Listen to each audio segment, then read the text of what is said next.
Hello dear students. आज के हम सेशन में पढ़ेंगे distance between a line to another line या फिर distance between a point to a line. Okay, and साथ में देखेंगे कंकरेंसी ऑफ थ्री लाइंस या concurrency of lines and equation of a straight line which bisecting the angle between two lines. Okay, that is दो line हमें दिया हुआ है तो उनके बीच की जो एंगल होगा उसको जो बाइसेक्ट करा होगा उसका क्या होगा। तो कुछ हम शॉर्ट रिवीजन करते हैं, पीछे शायद आई थिंक ज्यादा लंबा थ्योरी हो गया था। तो चलिए शुरू करते हैं। यहाँ पे देखिए आप 13 करने से पहले मैं आपको सजेस्ट करूंगा एक बार 14 आप देखिए। ठीक है, 14 में हम बात करें कंकरेंसी की।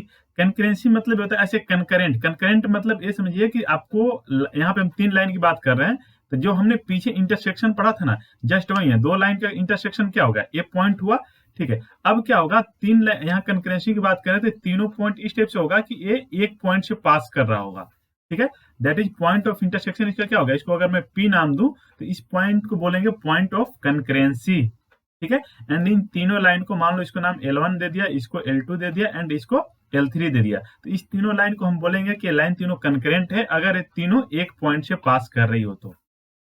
क्लियर, यही मैंने डेफिनेशन में भी मेंशन किया हुआ कि three lines are said to be concurrent if they pass through a common point, that is they meet at a point. इसका मतलब क्या हुआ, जो मैंने यहाँ पे फिगर में आपको समझाया।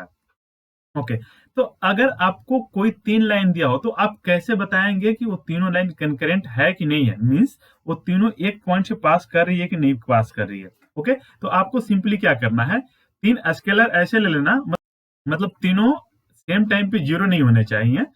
तो आपको ऐसे तीन कांस्टेंट अगर मिलते हैं such that lambda one times पहला line plus lambda two times दूसरा line and plus lambda three times तीसरा लाइन, अगर इन तीनों का सम जीरो आ जा रहा है तो आप बोलेंगे कि तीनों लाइन कंकरेंट है। ठीक है, ये इफ एंड वाली इफ मेंशन किया है, मतलब अगर इस टाइप से कोई तीन लाइन दिया हुआ जो इस प्रॉपर्टी को सेटिस्फाई कर रहा है, इसका मतलब वो क्या होगा, कंकरेंट होगा। और तीनों लाइन अगर कंकरेंट हुआ तो इसका मतलब क्या होगा कि उनका कॉम्बिनेशन पक्का जीरो देगा। ठीक है, ये लेमडा की कंडीशन ध्यान रखिएगा, नहीं तो आप ये भी बोल सकते हैं कि सर हम तीनों तो लेमडा आई को जीरो मान लो, lambda one lambda two and lambda three को जीरो ले सकते हैं, लेकिन ऐसे आपको नहीं लेना है। वहीं लिखा हुआ है कि not all zero at same time. Clear, और अगर आप इतना सोल्व नहीं करना चाहते हैं तो इसका इक्विवेलेंट फॉर्म ये है कि आप उनके कोफिशिएंट्स का मैट्रिक्स बनाइएगा। ठीक है, L1 L2 L3 कुछ लाइन रहे होंगे, मान लीजिए L1 आपका हुआ कुछ A1x plus B1x plus C1 equal to zero. इसी तरह L2 क्या हो जाएगा आपका A2x plus B2y plus C2 equal to zero. इसी तरह L3 हो जाएगा। तो तीनों के कोफिशिएंट क्या है, यहाँ पे x का कोफिशिएंट A1 है, y का कोफिशिएंट B1 है एंड कांस्टेंट C1 है। तो इनको लेके हम मैट्रिक्स बनाएंगे। उस मैट्रिक्स का अगर डिटर्मिनेंट जीरो आ जाता है तो बोलेंगे कि तीनों लाइन क्या है, कंकरेंट है। तो ये आपका होमवर्क रहेगा, मैं आपको हिंट प्रोवाइड कर रहा हूँ कि आप किस टाइप से इसको करेंगे। ठीक है, ओके, तो इसमें आप बिल्कुल बेसिक से सोचिए कि मैं पहले क्या आपको समझाया कि जैसे दो लाइन में कोई इंटरसेक्शन ले लिया। ठीक है, इसी तीनों लाइन को हम कंकरेंट बोल रहे हैं ना। ओके, जिसमें L1 ए आपका हो गया मान लीजिए और L2 आपका ए हो गया। तो आप तरीके से अगर समझना चाहते हैं तो इसको भूल जाइए। ये क्या हुआ, इस दोनों पॉइंट का पॉइंट ऑफ इंटरसेक्शन हुआ, इसको मैंने P नाम दे दिया, P x comma y. Okay, कुछ ना कुछ इसका तो वैल्यू होगा।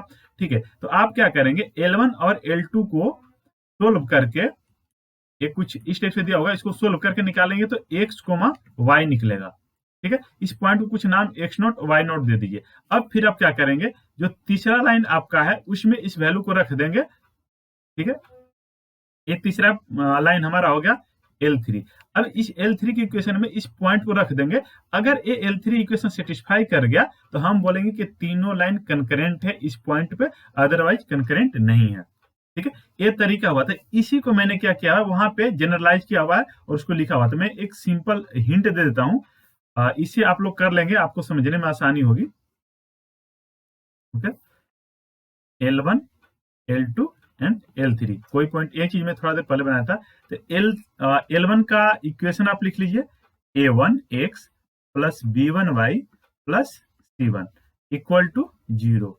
ओके, L2 इसी तरह से क्या हो जाएगा, A2x plus B2y plus C2 equal to zero. Okay, L3 इसी तरह से क्या हो जाएगा, A3x plus B3y plus C3 equal to 0। Okay, अब आप क्या करेंगे, इसको इस दोनों को सोल्व करेंगे, तो बाई L1 एंड L2। ठीक है, आप सोल्व करेंगे तो कुछ न कुछ निकलेगा, वो निकला x0 और y0। ठीक है, तो यहाँ पे आपको A1 B1 C1 and A2 B2 C2 के टर्म में निकलेगा, तो आपका होमवर्क रहेगा, आप उसको सोल्व करेंगे। ओके, फिर इस पॉइंट को निकला, उसको आप क्या करेंगे, इस थर्ड में रखेंगे।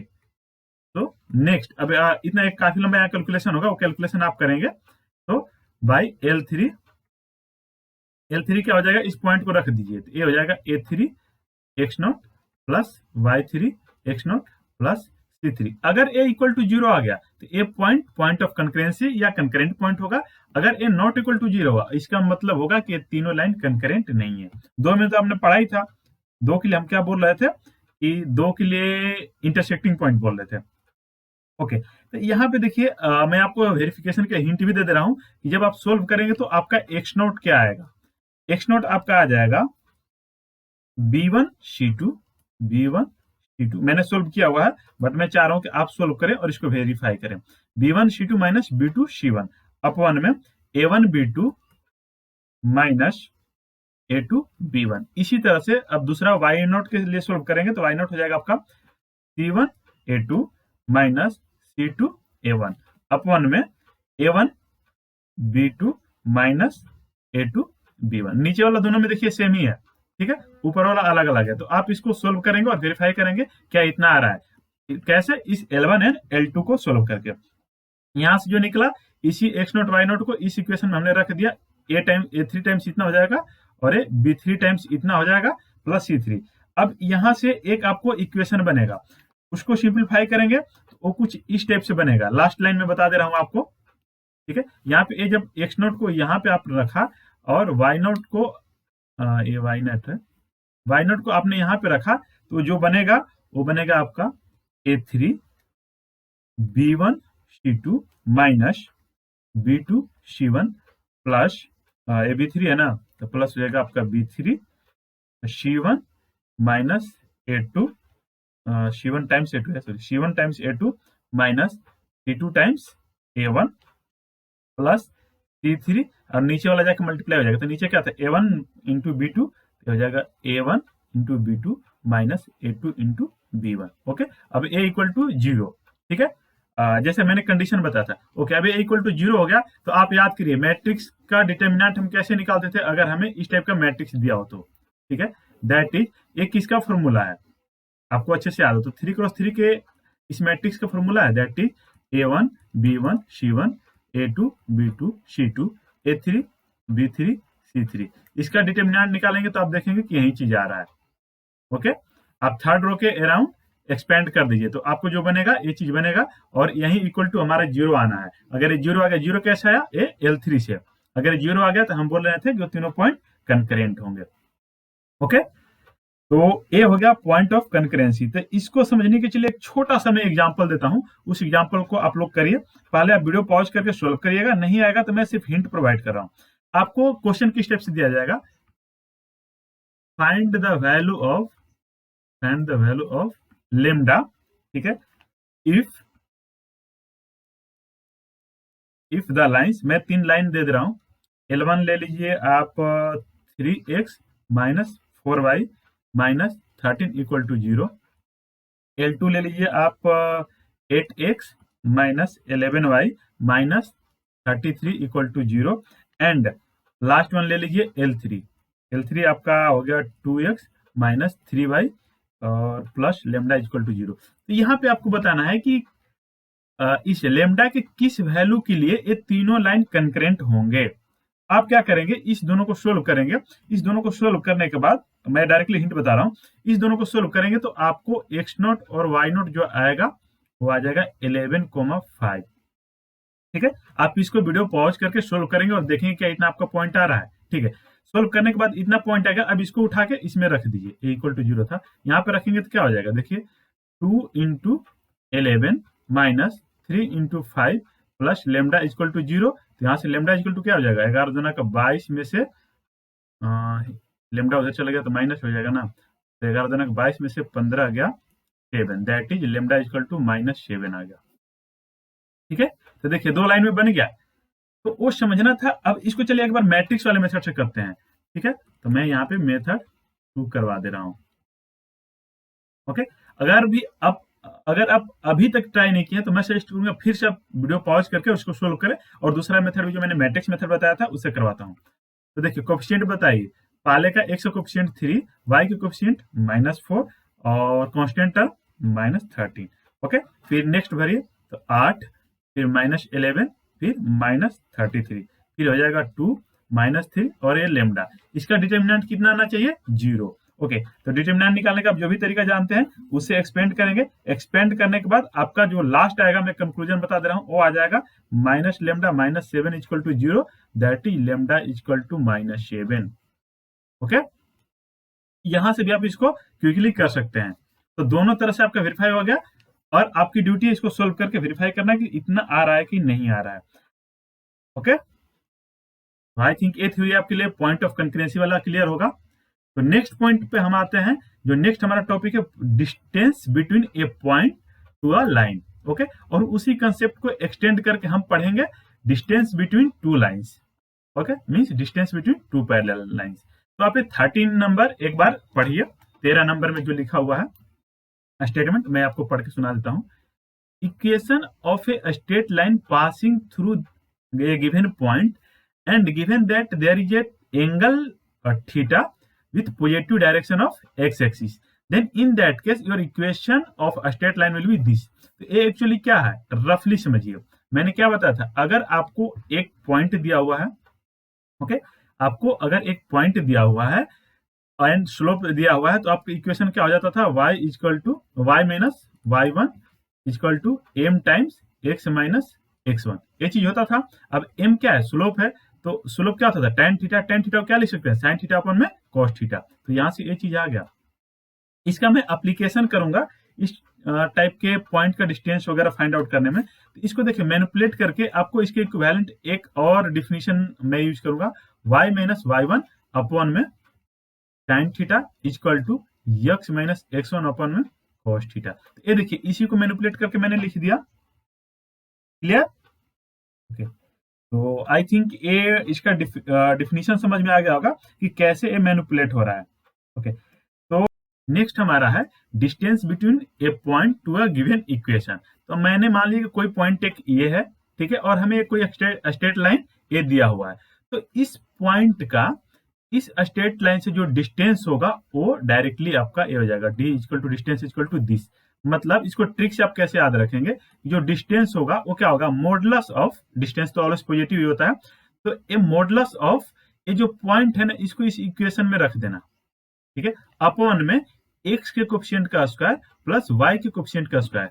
देखिए यहाँ पे मैंने पॉइंट में इसको रख दिया, तो क्या हो जाएगा, x की जगह x1, y की जगह y1 and plus c upon में x का कोफिशिएंट a है तो a स्क्वायर, प्लस में y का कोफिशिएंट है तो b स्क्वायर, तो अंडर रूट हो जाएगा। तो आपको क्या करना है, जब भी किसी पॉइंट का किसी स्ट्रेट लाइन से डिस्टेंस पूछेगा तो सीधे कर देना इस पॉइंट का इससे डिस्टेंस निकालने के लिए इस पॉइंट को इसमें सेटिस्फाई करवा के अंडर रूट अपॉन में under root of coefficient of x square plus coefficient of y square. Okay, इसका नेक्स्ट मैं बताता हूँ कि अगर ये पॉइंट आपका ओरिजिन हो जाए, ठीक है, ओरिजिन हो जाएगा तो क्या हो जाएगा, एक खत्म काम, एक खत्म काम, तो क्या बचेगा, मोड सी अपॉन में अंडर रूट ए स्क्वायर प्लस बी स्क्वायर।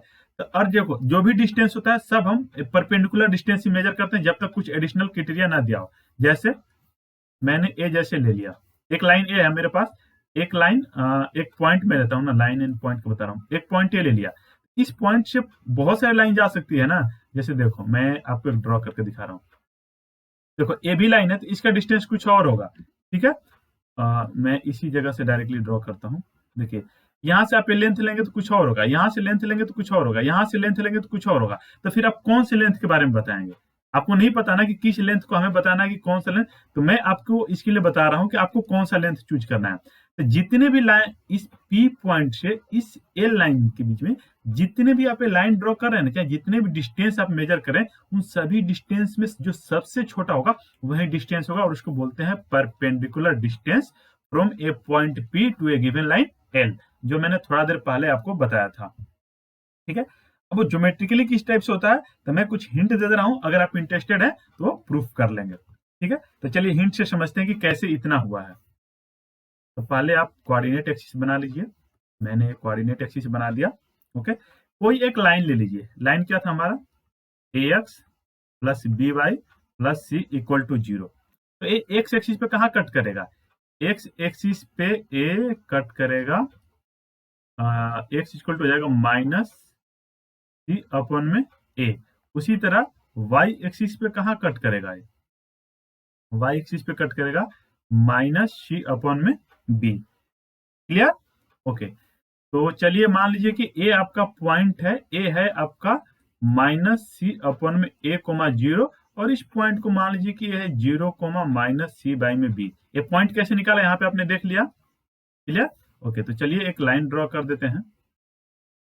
यही लाइन है ना हमारा। ओके, ठीक है। अब मैंने क्या बताया, कोई पी पॉइंट ले लीजिए। पी पॉइंट मान लीजिए कि आपका ए है। ठीक है, इस पी का कुछ ना कुछ कोऑर्डिनेट होगा, तो इसको मैं मान ले रहा हूं कि पी जो है एक्स कोमा वाई है। ठीक है, ओके। तो अब मेरे को डिस्टेंस निकालना है, तो इसको कुछ मैं इसको मान लीजिए कि ए नाम दे दिया। ओके, और इसको मैंने कुछ बी नाम दे दिया। तो जैसे मैंने बताया था कि इस पॉइंट से तो बहुत सारे ए बी डिस्टेंस है, ए बी डिस्टेंस है, देखो कितना डिस्टेंस बढ़ते जा रहा है ना। लेकिन आपको कौन सा डिस्टेंस इनमें से लेना होगा जो सबसे छोटा होगा। तो सबसे छोटा कौन सा है, यही है ना। ठीक है, तो इस डिस्टेंस को हम क्या बोलते हैं, परपेंडिकुलर डिस्टेंस। ओके, तो आप कंस्ट्रक्शन क्या करिएगा, क्या करेंगे, इस बी को पी से मिला लीजिए। तो देखिए मैंने बी को पी से मिला दिया। अब फिर क्या करिए, पी को ए से मिला दिए। लीजिए मैंने पी से ए को मिला दिया, तो ए एक ट्रेंगल बन गया। ओके, तो ट्रेंगल बन गया। तो अब इस ट्रेंगल में हमें जो निकालना है, इसको कुछ एन मान लीजिए। तो हमें निकालना है कि पी एन का लेंथ क्या होगा। ओके, तो अब इसको आप मैनिपुलेट करके कुछ फॉर्मेशन करिएगा, फॉर्मेशन करके डायरेक्टली इस देखिए हमें अब इस ट्रेंगल में सोचिए, कंसीडर ए ट्रेंगल क्या बन रहा है, पी ए बी बन रहा है। तो आप P A B, consider triangle P A B. ठीक है, इस ट्रेंगल में आपको जो भी है सब इसमें सोचिए। ठीक है, सोचते हैं। इस ट्रेंगल का एरिया क्या हो जाएगा, ए 90 डिग्री बना रहा है, तो एक तो ए एरिया हो जाएगा, area of triangle P A B. A क्या हो जाएगा, हाफ इंटू ए आपका परपेंडिकुलर डिस्टेंस हो गया पी ए, इंटू ए हो गया ए बी। ओके, और ए बी तो आप निकाल सकते हैं, half into P N into A B क्या हो जाएगा, ए पाइथागोरस रूल्स हो जाएगा, सी बाई ए का होल स्क्वायर माइनस टेन से था, plus minus c by b का होल स्क्वायर। क्लियर? ओके, इसको सिंप्लीफाई करेंगे तो जो भी आएगा, तो इसको अधिक से अधिक आपका क्या होगा, 1/2 पी एन, और इधर हो जाएगा सी स्क्वायर कॉमन ले लीजिए। तो मतलब इसको आप फर्दर सिंप्लीफाई करेंगे तो, और इसमें कुछ विशेष नहीं करना, 1 में ए स्क्वायर प्लस में 1 में बी स्क्वायर। इसको और भी आप सिंप्लीफाई करेंगे तो क्या हो जाएगा, half into P N into C upon में ए बी, और इधर हो जाएगा अंडर रूट, दैट इज मैं ये बताना चाह रहा हूँ 1/2 पी एन इंटू, मैं कैलकुलेशन नहीं करवाना चाह रहा, ये हो जाएगा अंडर रूट ए स्क्वायर प्लस में बी स्क्वायर इंटू सी बटा में ए बी। ठीक है, तो ए एलसीएम लेके किया। ओके, तो यहां से मैं आपको जो कंसेप्ट बताता हूं, आपको क्या करना है, एक तो आपने इस टाइप से एरिया निकाल लिया। ठीक है, अब दूसरा, जो दूसरे मेथड से आप कोऑर्डिनेट की हेल्प से निकालना जानते हैं, उससे एरिया निकालिए। ठीक है, तो उससे एरिया के दो मेथड पड़े होंगे, एक मैट्रिक्स मेथड पड़े होंगे और एक डायरेक्टली। तो मैट्रिक्स मेथड से मैं आपको समझा देता हूँ उसका एरिया क्या होगा। एरिया ऑफ ट्रेंगल क्या होता है, एरिया ऑफ, अगर यहाँ पे क्या तीन कोऑर्डिनेट्स दिए हुए हैं, एरिया ऑफ ट्रेंगल ये होता है हाफ टाइम्स, क्लियर, ध्यान से देखिएगा, half times x1 y1 and 1। ये पहला कोऑर्डिनेट हो जाएगा x2 y2 एंड 1, एंड हो जाएगा x3 y3 एंड 1। ये तीनों कोऑर्डिनेट्स क्या है, जहां पे a आपका a है, b है, c है। उसी तरह अब इस ग्राफ के अनुसार, मतलब इस रीजन के अनुसार डाटा फिल करिए। तो इस पॉइंट को ले लीजिए x y और 1, ये हमने रख दिया। अब इसको रखिए, b को रखेंगे तो क्या हो जाएगा 0 माइनस सी बाई बी और ए 1, और इसको अब रख दीजिए, ए को, तो ए को रखेंगे तो माइनस सी बाई ए 0 और ए 1। अब इसको सोल्व कर दीजिए। सोल्व करने के बाद जो कुछ भी आएगा, ठीक है, हम उसमें इंटरेस्टेड नहीं है, कुछ न कुछ तो आएगा ही ना। तो देखिए ए भी इसी ट्रेंगल का एरिया है और ए भी इसी ट्रेंगल का एरिया है, दोनों को इक्वेट कर दीजिए। ठीक है, तो इधर सारे a b c x y के टर्म में हो जाएंगे और इधर भी आपका सारे उसके टर्म में हो जाएंगे। तो यहाँ से आप पी एन को इक्वेट कर लेना। ठीक है। तो यहाँ से पी एन इक्वेट करेंगे तो आपका पी एन का वैल्यू आ जाएगा। ठीक है। तो फाइनली सिंप्लीफाई करने के बाद लास्ट में जो आएगा, मैं डायरेक्टली पी एन का बता रहा हूँ, वो जो हमने फॉर्मूला पढ़ा था ये वही चीज आता है। दैट इज जब आप पी एन वहां से सोल्व करके निकालेंगे तो आपका यही आ जाएगा, P N equal to this thing. Clear? अब आपको समझ में आ गया होगा कि पीएन कैसे आ रहा था। तो जब ये चीज समझ गए ना, तो ये 60 नंबर जो मैंने लिखा है ना, distance between two parallel line, ये भी ऐसे चुटकियों में हो जाएगा। ठीक है। तो चलिए मैं नेक्स्ट करवाता हूँ 16 number. Distance between two parallel lines is, okay. यहाँ पे देखिए मैंने पहले दो स्ट्रेट लाइन लिखा हुआ है, ओके। फिर यहाँ से क्या बता दिया कि जो ऊपर में फॉर्मूला था उसके साथ एक बार कंपेयर करते हैं हम लोग। ठीक है। तो कंपेयर करेंगे तो यहाँ पे देखिए नीचे अंडर रूट ए स्क्वायर प्लस बी स्क्वायर था, यहाँ भी नीचे अंडर रूट ए स्क्वायर प्लस बी स्क्वायर है। ऊपर में स्ट्रेट लाइन को पॉइंट सेटिस्फाई कर रहा था और यहाँ पे क्या कर दिया हमने, C1 माइनस C2 कर दिया। दैट इज दोनों स्ट्रेट लाइन का ये जो कांस्टेंट टर्म है इसका डिफरेंस ले लिया, यही किया ना। अब आपको समझ में आ रहा है कि हमने ऐसा क्यों किया। तो आप ऐसे समझिए इसको, मैं बहुत ईजी वे में 1 मिनट में आप समझ जाएंगे। ए लाइन ले लिया मैंने, ए लाइन ले लिया, ठीक है। दोनों का ए मान लीजिए L1 है आपका, ओके। पहला लाइन L1 मान लीजिए और दूसरा लाइन L2 मान लीजिए। तो L1 है तो इसका कुछ इक्वेशन था A1 x1 plus B1 y plus C1 equal to 0, और L2 का क्या था हमारा, A2x plus B2y plus C2 equal to 0। ठीक है। ये था आपका सेकेंड लाइन का इक्वेशन, ओके। तो यहां से देखिए ये आप इस पे देखिए कोई एक पॉइंट ले लीजिए, मन किया तो इसी पॉइंट को ले लीजिए। ठीक है। तो इस पॉइंट को क्या नाम दे दिया हमने, x1 और y1। क्लियर? x1 और हमने y1 ले लिया। तो ये पॉइंट इस L1 पे है तो L1 को सेटिस्फाई करेगा ना, तो L1 को सेटिस्फाई करेगा तो इसका इक्वेशन क्या हो जाएगा, इसको सेटिस्फाई करवा दीजिए तो हो जाएगा A1 x1 plus B1 y1 plus C1 equal to 0। Clear? अब हमने जो जस्ट पहले पढ़ा था इस P पॉइंट से इस लाइन L2 का डिस्टेंस क्या हो जाएगा, रिकॉल करिए, वो हो जाएगा, इसको मैं D नाम दे रहा हूं। तो D इक्वल टू क्या हो जाएगा, हमने क्या बोला था, इस पॉइंट को इसे हम सेटिस्फाई करवा देना। तो ये हो जाएगा A2 x1 plus B2 y1 plus C2 equal two upon में ये पूरा मॉडुलस था। तो हमारा ये था जो हमने पीछे जस्ट पहले थ्योरी पढ़ा था। ठीक है, ओके। अब यहां से देखिए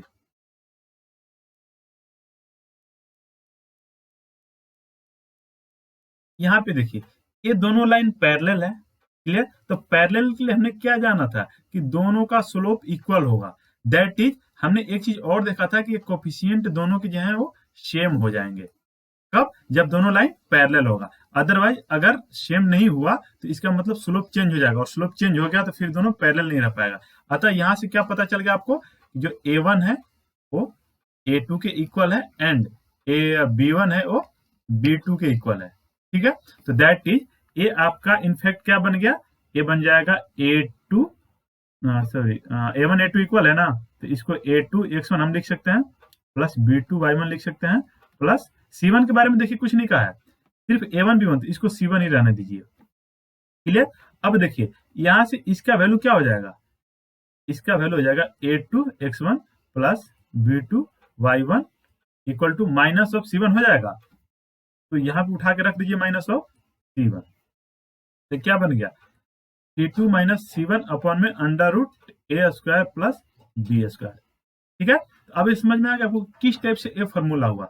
अगर आपने पॉइंट से एक लाइन का डिस्टेंस निकालना आप जानते हैं तो दो पैरेलल लाइन से भी आप निकाल सकते हैं। और इवन तो दो पैरेलल लाइन में तो कुछ करना ही नहीं है, बस एक्स और वाई के कोफिशिएंट्स का स्क्वायर करके अंडर रूट में करके अपॉन में कर देना है, और ऊपर में जो कांस्टेंट होगा इसका और इसका बस डिफरेंस ले लेना है। वही चीज क्या ये लिख सकते हैं, या फिर आप C1 माइनस C2 भी लिख सकते हैं।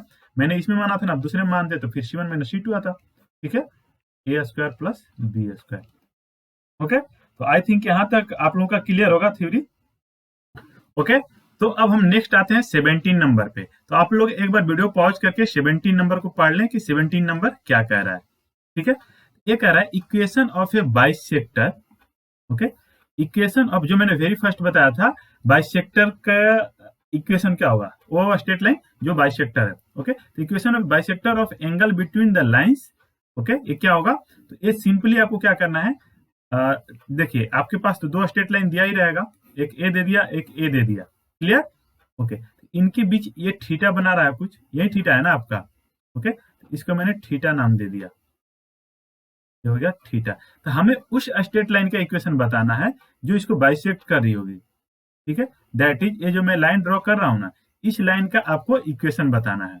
ठीक है, तो एल का इक्वेशन क्या होगा, तो मैं डायरेक्टली आपको बता दूं, इसको देखो हर चीज का प्रूफ करना जरूरी नहीं है, तो हम लोग इजीली समझ सकते हैं। तो यहाँ से मैंने ये जो बॉक्स बनाया है, तो इसमें हाँ याद रखने का मैं तरीका बता दे रहा हूँ क्या होगा।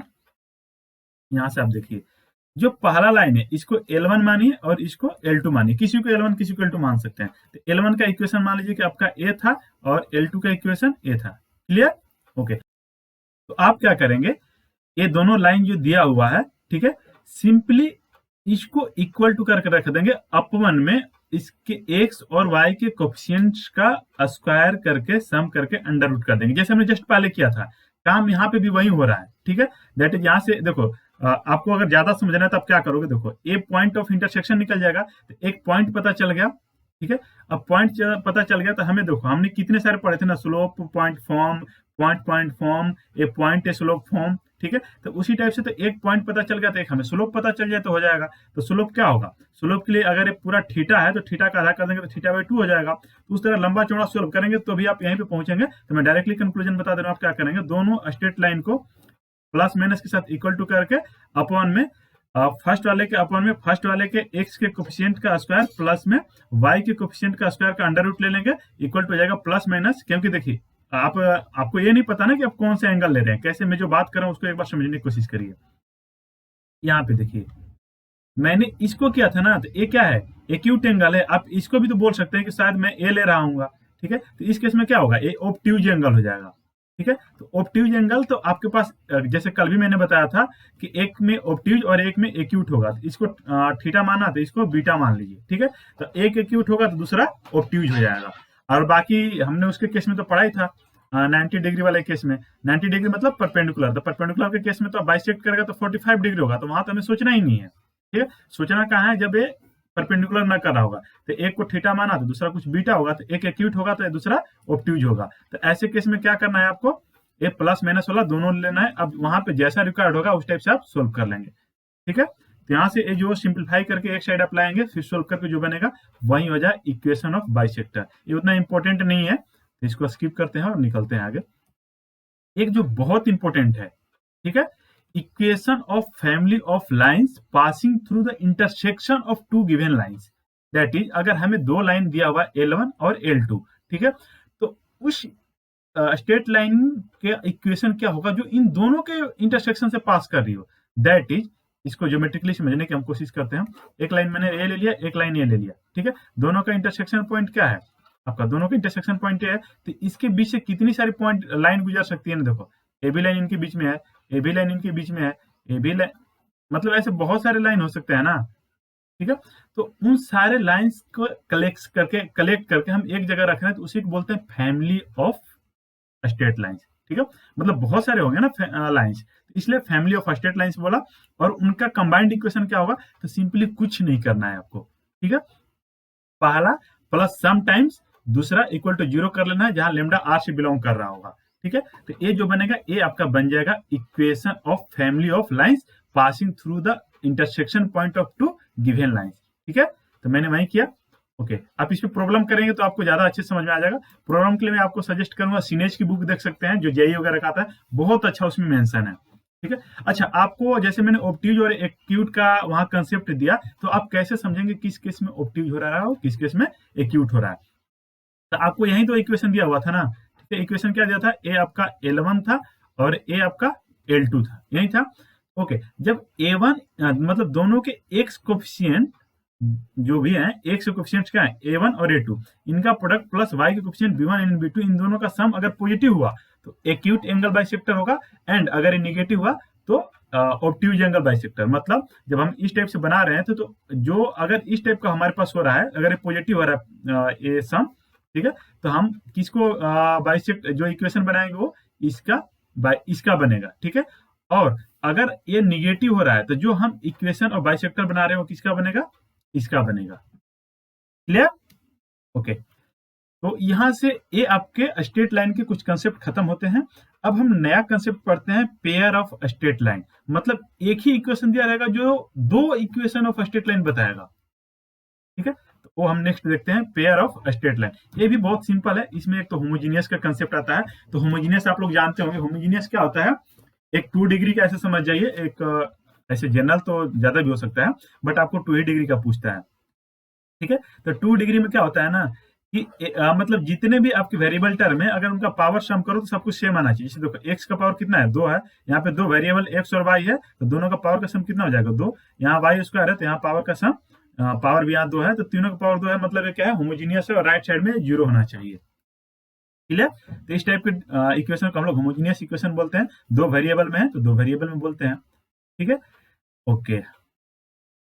तो कोई भी होमोजीनियस इक्वेशन 2 डिग्री का हम ले रहे हैं, जो एक्स वाई वेरिएबल में ले रहे हैं, तो वो स्ट्रेट लाइन को रिप्रेजेंट करता है passing through a origin. Origin कैसे हमने देखा, देखिए ओरिजिन रख के सेटिस्फाई करवाई, a b zero a b zero a b zero equal to 0 आ गया, इसका मतलब है ओरिजिन से पास कर रहा है, तो यही कंसेप्ट था, ओके। तो इस टाइप के जो होमोजीनियस इक्वेशन दिए रहते हैं, ये pair of straight line represent करते हैं, मतलब एक साथ दो स्ट्रेट लाइन को रिप्रेजेंट करते हैं। कैसे, आप कैसे इसको समझेंगे, पहले तो आप चेक करेंगे क्या होमोजीनियस है, ओके। जब आपको पता चला कि होमोजीनियस है, ठीक है, ओके, तो इसको एक एग्जाम्पल की हेल्प से समझते हैं। एग्जाम्पल ऐसे देखिए, ठीक है, आपने देखा होगा x square minus y square, ठीक है, इसको इक्वल टू 0 ले लीजिए, ये हुआ ना, देखिए पावर दोनों का 2 2 है, तो होमोजीनियस हुआ। इसको हम ब्रेक करके क्या लिख सकते हैं, x minus y into x plus y equal to 0। तो ये आपका हो गया लाइन 1 और ये हो गया लाइन 2, इसको L1 एंड L2 नाम दे दिया। तो यही है, ये इस पूरे को कंबाइन करके जो हमने ये लिखा था, इसको हम लोग बोलते हैं pair of a straight line, ठीक है। ये उसको उस फॉर्म में रिप्रेजेंट करता है। तो आपको कोई भी 2 डिग्री का इस टाइप का होमोजीनियस इक्वेशन दिया हो, तो आप क्या करेंगे, जैसे मैंने ये ब्रेक करके दिखाया, इस टाइप से आपको ब्रेक करना है उसको, ठीक है। तो चलिए इसको हम देखते हैं कि इसको आप ब्रेक करेंगे, तो ब्रेक करने के बहुत सारे तरीके आप जो भी फॉलो कर सकते हैं, आप जैसे भी 10th 12th जो भी मेथड जानते हैं उसके अकॉर्डिंग आप फॉलो कर सकते हैं, ओके। तो मैंने क्या किया, इसको आप सिंपलीफाई करेंगे तो देखेंगे कि मैंने कैलकुलेशन करके इतना निकाला है। तो आपका होमवर्क रहेगा कि आप इसको फैक्टराइज करें और देखें कि आप किस टाइप से करते हैं, ठीक है। डिफरेंशियल इक्वेशन में भी इस टाइप का कंसेप्ट यूज किया जाता है, जब हम पार्टिकुलर इंटीग्रल या फिर कॉम्प्लीमेंट्री फंक्शन निकालते हैं सोल्यूशन के लिए, तो वहां पर जरूरत पड़ता है, तो आप वो भी कंसेप्ट यूज कर सकते हैं, ओके। फैक्टराइज करने के बाद हमारे पास ये इतना आ गया, जैसे मैंने ए वाला किया था ना अभी, ओके। तो उसी टाइप से इसको फैक्टराइज किया तो इतना आ गया। तो यहाँ पे लाइन 1 इसको L1 मैंने नाम दे दिया और इसको L2 नाम दे दिया। ये दोनों रिप्रेजेंट कर रहे हैं equation of straight line, that is pair of straight line, ठीक है। पेयर का मतलब हुआ कि दोनों एक साथ आ रहे हैं, ओके। अब इसको आप क्या करिए, जो इक्वेशन का स्टैंडर्ड फॉर्म होता है उसमें कन्वर्ट करने की कोशिश करिए, ठीक है। ये दोनों ओरिजिन से पास कर रहे हैं, यहाँ तक तो क्लियर होगा। अब क्या करिए, इसमें ना आप हम कैसे लिखते थे, y equal to M X plus C, इस टाइप से लिखते थे ना, मतलब y को आप फ्री कर दीजिए। तो फ्री करेंगे तो जितना होगा वो यहाँ पे आ जाएगा, तो एम एक्स के साथ यहाँ से हमें ये स्लोप पता चल जाएगा, ठीक है। बाकी क्या होगा इसको भूल जाइए, इसको कोई मतलब नहीं है, ये हमारा यहाँ पे है भी नहीं, ठीक है। तो यहाँ से हमें स्लोप भी पता चल जाएगा ना, क्योंकि हम स्लोप और टेंजेंट, स्लोप, स्ट्रेट लाइन, इन्हीं सब के काम कर रहे हैं, ओके। तो आप क्या करिए, इस कॉन्टेंट से डिवाइड कर दीजिए दोनों में, ठीक है। इसमें प्लस वाले से डिवाइड करिए और इसमें माइनस वाले से डिवाइड करिए। चलिए इधर कर दिया और इधर कर दिया, तो करने के बाद क्या बनेगा, ए अपॉन में दिस क्वांटिटी, ओके, और इधर क्या हो जाएगा प्लस वाई, और इधर क्या बनेगा, इसे डिवाइड करेंगे तो ए तो 1 हो जाएगा और ए आ जाएगा पूरा उठ के यहाँ पे, ओके। तो मैंने क्या कर लिया, ए तो स्लोप बन जाएगा, तो यहाँ पे स्लोप आपका बन गया, इसको स्लोप को मैंने m1 नाम दे दिया। तो m1 क्या हो जाएगा, ए अपॉन में ये जो बड़ा वाला क्वांटिटी है ए वाला उठ के आ जाएगा। उसी तरह यहाँ पे स्लोप क्या हो जाएगा, m2 equal to A upon में ए पूरा उठ के आ जाएगा, ठीक है। तो अब ये किस टाइप से होगा, एम एक्स प्लस वाई, तो देखिए यहाँ पे मैंने लिख दिया। अब इसका स्लोप m1 था, तो ये हो जाएगा m1 x प्लस वाई। उसी तरह यहाँ पर रखेंगे तो क्या हो जाएगा, m2 x प्लस वाई, तो ये हो गया m2 x प्लस वाई। तो इसको मैंने क्या किया, पूरे को सिंप्लीफाई करके एक सिंपल फॉर्म में लिख दिया स्लोप के टर्म में। यहाँ पे m1 क्या था जो मैंने अभी जस्ट कैलकुलेट करके दिखाया, वो ये चीज था, क्लियर। आई होप यहाँ तक क्लियर होगा। तो अब आप यहाँ से कुछ और इसमें हमें एग्जाम में पूछे जाते हैं, जैसे स्लोप का, इनके स्लोप का जो, जैसे हमें होमोजीनियस इक्वेशन दे देगा, पूछेगा इनके स्लोप का प्रोडक्ट क्या होगा, या फिर इसमें जो पेयर ऑफ स्ट्रेट लाइन बन रहे हैं तो उन दोनों स्ट्रेट लाइन के स्लोप का सम क्या होगा और प्रोडक्ट क्या होगा। तो डायरेक्टली मैं एक लाइन में बता दे रहा हूँ, कि दोनों का जो सम होगा वो -2h/b होगा एंड जो दोनों का प्रोडक्ट होगा वो a/b होगा। ठीक है, कैसे होगा मैं इसको आपको वेरीफाई करवा दे रहा हूं। बाकी आपका होमवर्क रहेगा कि पहले आप अपना खुद का वेरीफाई करें, इसके बाद आप मेरा सोल्यूशन देखेंगे। क्लियर? चलिए, तो मैं यहाँ पे दोनों का सम यहीं पे करवा देता हूँ, आपको समझाना ही तो है। तो यहाँ पे देखिए m1 नाम का क्या है, इतना है, और यहाँ पे m2 क्या है आपका, इतना है। क्लियर? ओके, तो जब हम लिखते हमारा इक्वेशन कैसे लिखते थे, y equal to M X plus C, तो हमारा स्लोप क्या होता था, m होता था। तो अगर मैंने लिखा है y plus M X equal to C, ठीक है, यहाँ पे c का वैल्यू 0 है, तो यहाँ पे स्लोप क्या हो जाएगा आपका, -m। क्लियर है? ये आप ध्यान रखना, नहीं तो प्लस माइनस का आपका गलती हो सकता है। ठीक है, तो यहाँ पे देखिए हमने m1 m2 रिप्रेजेंट किया इतना, तो स्लोप आपका क्या हो जाएगा, अगर इसके करस्पॉन्डिंग स्लोप देखें तो -m1 हो जाएगा, और इसके करस्पॉन्डिंग स्लोप देखें तो -m2 हो जाएगा। ठीक है, तो मैंने m1 m2 क्या है यहाँ पे आपको बता दिया है। ओके, तो इनके स्लोप का सम क्या हो जाएगा, ठीक है, अगर इसका स्लोप -m1 है, ठीक है, सॉरी -m1 और इसका -m2, तो इसका स्लोप का सम हो जाएगा minus times m1 plus m2। ठीक है, आप इसको अपनी सिंप्लिसिटी के अनुसार ऐसे भी लिख सकते हैं y माइनस m1x, ठीक है, और इसको लिख सकते हैं y माइनस m2x। अब यहाँ पे जो है ना ये माइनस आ जाएगा। ठीक है, तो आप इस टाइप से करें चाहे उस टाइप से करें, जैसे आपको ठीक लगे। ओके, तो अब मैं क्या करता हूं, हमें ये माइनस टाइम है ना, तो अगर हम ये पहले m1 m2 का सम निकाल ले रहे हैं, फिर माइनस से मल्टीप्लाई कर देंगे। ठीक है, तो निकालते हैं सम, क्या होगा, ये हो जाएगा m1 plus m2 equal to, directly देखिए ऊपर में है, ऊपर में है, मैंने ए डायरेक्टली कॉमन ले लिया। क्लियर? ओके, नीचे में क्या होगा, upon h plus under root h square minus a b, इधर हो जाएगा प्लस 1 अपॉन में h minus under root h square minus a B. ठीक है, अब इसको सिंप्लीफाई करिए तो ए बाहर में था, ए नीचे, इसका a plus b into a minus b हो जाएगा, that is h square minus a b हो जाएगा, और ऊपर में ए वाला इधर चला जाएगा तो ये हो गया h माइनस अंडर रूट, ये जो पोर्शन है, फिर ए वाला इधर जाएगा तो plus h plus under root वाला पोर्शन। तो देखिए अंडर रूट वाला दोनों में कॉमन कैंसिल आउट हो जाएगा, ए आपका बन जाएगा h, और ये h इंटू हो गया 2h, और नीचे में h स्क्वायर से h स्क्वायर कट जाएगा, और ये बच गया आपका ए बी, ए से एक कट गया तो ए क्या बच गया आपका 2h अपॉन में b।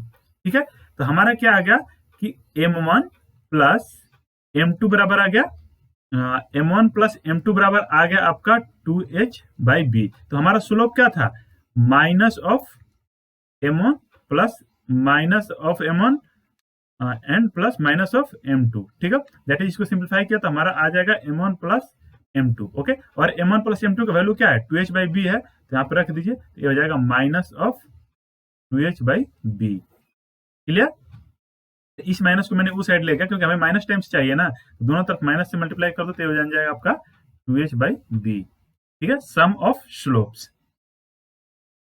ओके, तो यहाँ पे एक्चुअली एक मिस्टेक हो गया है कि m1 प्लस m2 आपका आएगा प्लस 2h/b, और सम ऑफ स्लोप आएगा वो आएगा माइनस 2h/b। ठीक है, इसको आप लोग करेक्ट कर लेंगे। ओके, तो जैसे ये मैंने समझा दिया, तो अब आपको हर कुछ नहीं समझना है, तो जस्ट मैं कंक्लूड कर रहा हूँ कि इससे रिलेटेड और क्या क्या क्या हो सकते हैं। ओके, तो जब आपको 2 डिग्री में होमोजेनियस दिया था तो आपने पेयर ऑफ स्ट्रेट लाइन किस तरह से निकाला, तो जब दोनों ए स्ट्रेट लाइन मान लो इस टाइप से होंगे तो इनके बीच में कुछ एंगल भी तो होगा ना, मान लो कि यही एंगल है, इसको मैंने ना थीटा दे दिया, ठीक, एंगल आपका ए भी हो सकता है, ठीक है, कुछ भी हो सकता है। ओके, तो इनके एंगल के बीच में रिलेशन क्या होगा, directly tan theta equal to हो जाएगा m1 माइनस m2 अपॉन में 1 plus m1 into m2। m1 m2 क्या है, स्लोप है जो ऊपर हमने निकाला था, ठीक है, माइनस के साथ। अब यहाँ पे इनकी वैल्यू रख देंगे, उनको तो सिंप्लीफाई करने के बाद जो बनेगा वो ऐसा बनेगा। हमने मॉडुलस क्यों लिया है, क्योंकि एक बार एक्यूट भी हो सकता है, एक बार ऑब्ट्यूज भी हो सकता है। तो एक के केस में प्लस आएगा, एक के केस में माइनस आएगा, दोनों को कंबाइन करेंगे तो हमारा जो आएगा वो आ जाएगा ये वाला tan theta equal to m1 minus m2 upon में 1 प्लस m1 इंटू m2।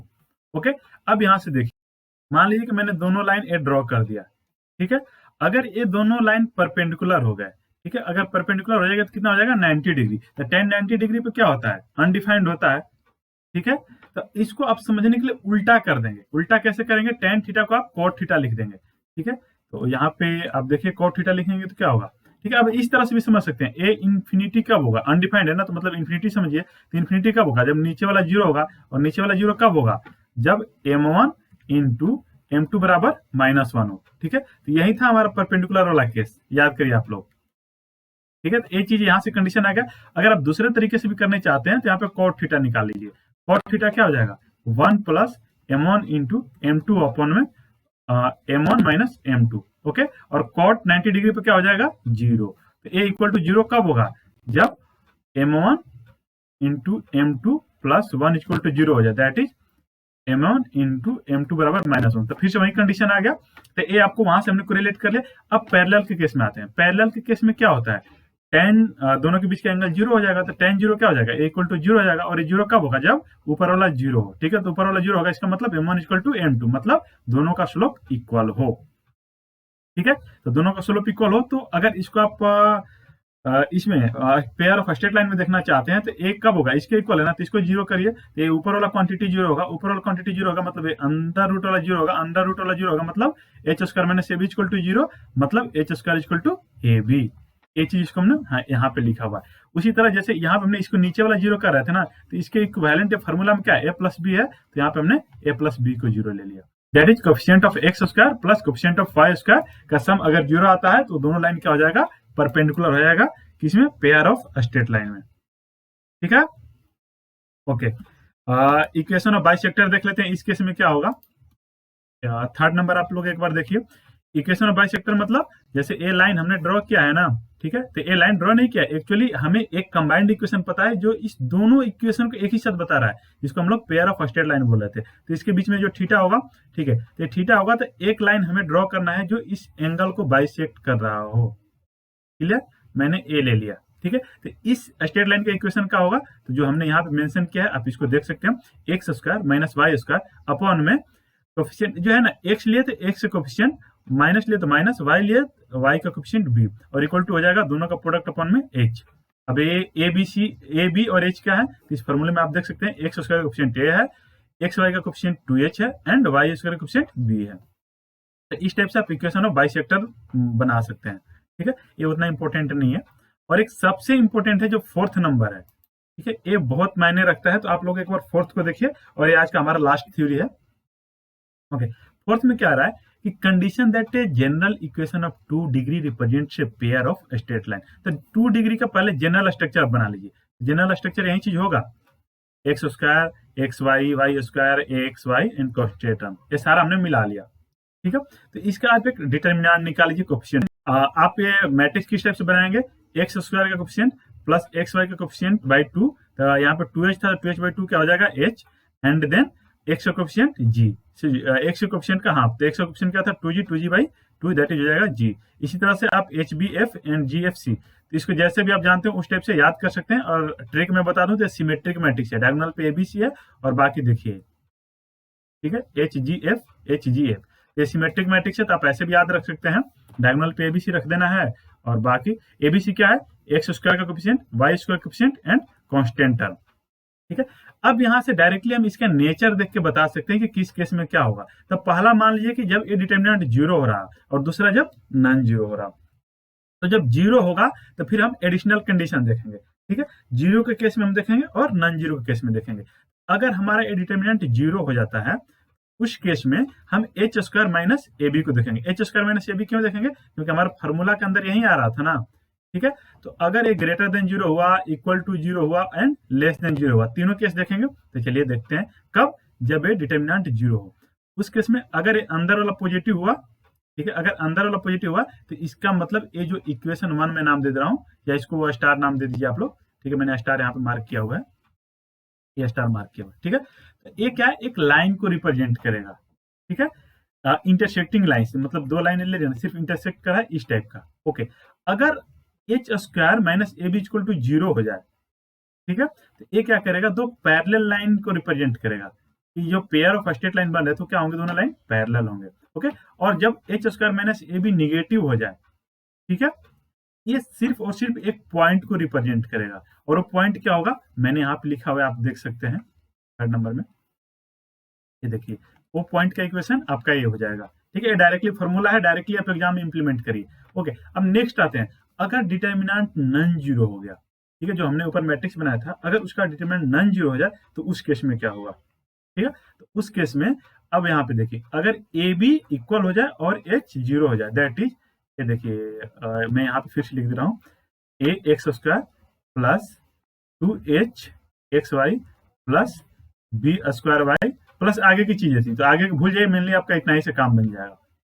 जब ए बी इक्वल हो जाए, दैट इज ए और ए इक्वल हो जाए और बीच वाला खत्म हो जाए, तो क्या बन जाएगा, A square sorry A X square plus B Y square, यही बन गया ना। तो ये देखिए ए और बी इक्वल है, तो ए कॉमन ले लेंगे आप, तो x square plus y square, तो ये देखिए सर्कल का इक्वेशन बन गया। तो जो आपका जो ऊपर हमने स्टार इक्वेशन इस टाइप से जनरल जो डिफाइन किया, तो क्या बन जाएगा आपका इक्वेशन ऑफ सर्कल। उसी तरह से जब h square minus a b zero हो जाए, ठीक है, अगर h square minus a b zero हो जाए, तो इस केस में क्या बन जाएगा, h square equal to a b, तो वो जो बनेगा ए इक्वल टू वाला अंडर रूट में हमारा, देखिए याद करिए वहां से, जब अंडर रूट के अंदर जो था इक्वल टू जीरो होता था तो पाराबोला, जब ग्रेटर देन होता था तो हाइपरबोला, एंड जब लेस देन होता था तब इलिप्स। तो ये वही चीज तीनों लिखा हुआ है कि जब A equal to zero then parabola, जब less than ellipse, and then if positive then hyperbola. ठीक है, तो इन रिजल्ट्स को आप डायरेक्टली अप्लाई करेंगे, एंड आई थिंक ये वीडियो आपके लिए काफी हेल्पफुल रहेगा। ओके, तो ये था कंक्लूजन ऑफ स्ट्रेट लाइन, जितने भी एस्पेक्ट्स थे इसमें मैंने सारा कवर कर दिया है। ओके ओके, तो ठीक है, आज की वीडियो में बस इतना ही। Thank you.